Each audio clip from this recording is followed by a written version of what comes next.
Hello everyone. Welcome to Module 8.2 of the GPU Teaching Kit. In this lecture, we're going to cover the tiled convolution part of the stencil parallel computation pattern. The objective of this lecture is for the students to learn about tiled convolution algorithms. We have already covered tiled algorithms in a previous module.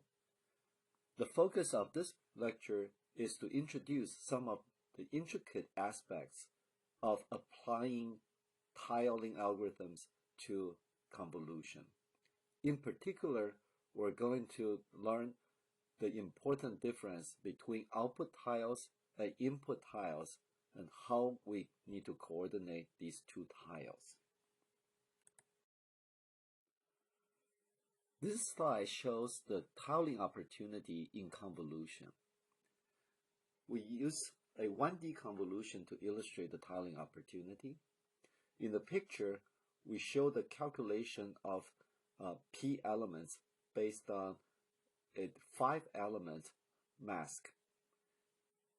For example, the calculation of P2 requires the use of N0 through N4.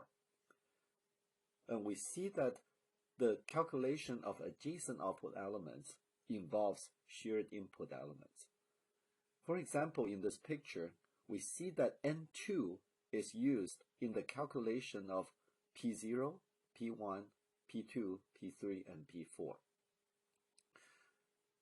If we assume that each thread is going to be calculating one output element, then we see that the adjacent threads will be using common input elements. P2 is going to, the thread 2 that calculates P2 is going to use N0, N1, N2, N3, and N4. And if we look at N2, that's going to be shared with the two threads, thread 0, thread 1, and the threads on the other side, thread 3 and thread 4. Therefore, it would be beneficial or advantageous for us to load all the input elements required by all the threads in a block into the shared memory before we start computation, and then all the threads will be consuming the input elements from the shared memory. This is similar to what we had in the matrix multiplication.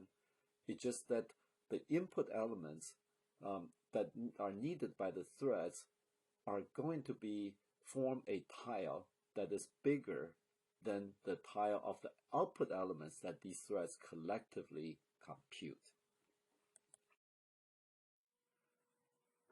This slide shows the input data needs for calculating a tile of output elements. In the picture, we show a small example of output tile size of 4, that is t equal to 4. Let's assume that we use a mask width of 5. When we calculate each output element, we need to use the input element plus 2 elements on the left and 2 elements on the right. Therefore, when we collect the input elements that we need in order to calculate all the output elements in this tile, we need to collect 2 more elements on the left and 2 more elements on the left. Therefore, we know that the output tile size is going to be 8. And this can be calculated as t, the size of the output tile, plus mask width minus 1. Although it appears that in this case, the input tile is twice the size as output tile, in practice, t is usually quite a bit bigger than mask width. Therefore, t plus mask width minus 1 is usually not a multiple of t. This can only happen when t is a fairly small value, very comparable to mask width. We are now ready to design our first tiled 1D convolution kernel. we will take the output array and divide that output array into output tiles. We assume that we will use a program constant called O_tile_width. And this constant will define the number of elements in each output tile. And we're going to be using each thread block to calculate one output tile. In our example, the output tile width is 4.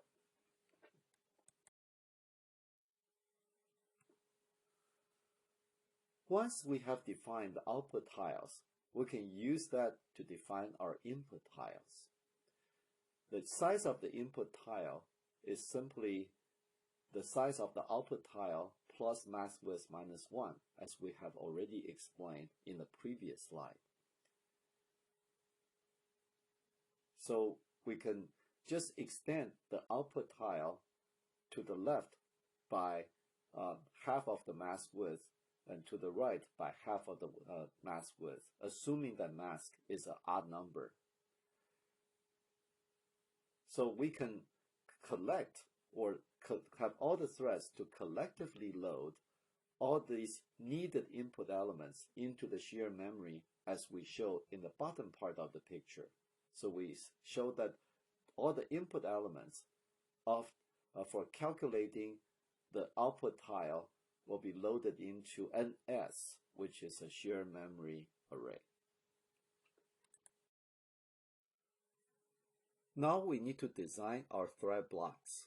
As it turned out that there are two design options. In the first option, we can set the size of each thread block to match the size of an output tile. In this case, all the threads will participate in calculating output elements.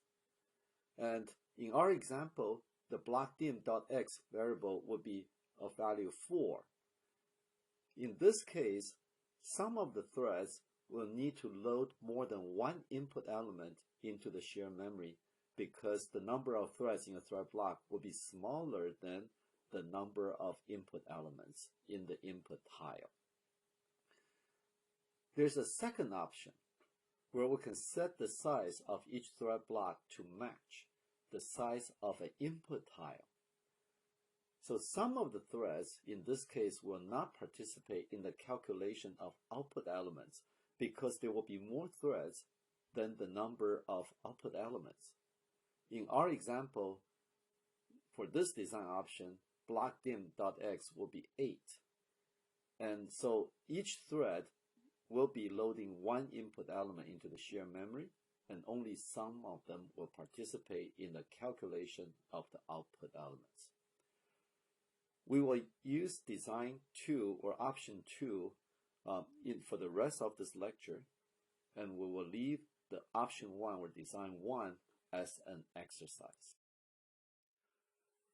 This slide uses our small example to illustrate design 2. Here we show all the output elements and the input elements for block 1. We see that we need to load the 8 input elements for calculating the 4 output elements. So we're setting the block size to 8, and all the 8 threads will collaboratively load the 8 input elements into the shared memory. And we see that thread 0 will load input element 2. And then the first 4 threads will be calculating the output element. Therefore, thread 0 will eventually write into element 4. So this gives us the index relationship for every thread, the index relationship between input and output. The input index for loading an input element by the thread is equal to the output index for writing into the output element minus n, where n is mask width divided by 2. In this case, thread 0 reads input element 2, but will be writing output element 4. Therefore, the input index of thread 0 is the output index of thread 0 minus 2.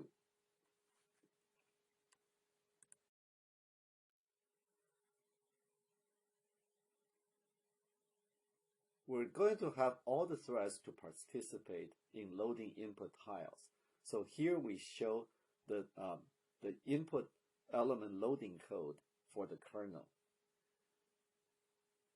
We set a output element to be 0 as a default value. And then we check whether the input index is within valid range. That is greater than or equal to 0 or less than width. If the input index is within the valid range, that means that the thread has a valid input element to load into the shared memory. Therefore, we do exactly that. We load n index underscore I into the shared memory using its thread index. Otherwise, the input index, the input element is will be outside the valid range. Therefore, the shared memory location will be initialized to 0.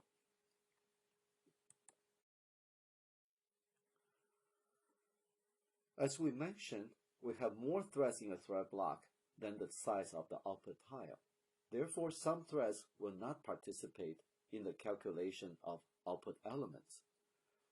So here we show the kernel code for calculating the output element. We check whether the thread index is less than the output tile width. If the thread index is too big, that means that the thread should not participate in the calculation of output elements. And we initialize, as we mentioned previously, we initialize the output into 0. And then we have a for loop that calculates the inner product between the mask elements and the corresponding input values in the shared memory. And this calculation is actually quite similar to the one that we already explained in the first lecture, so we're not going to repeat that.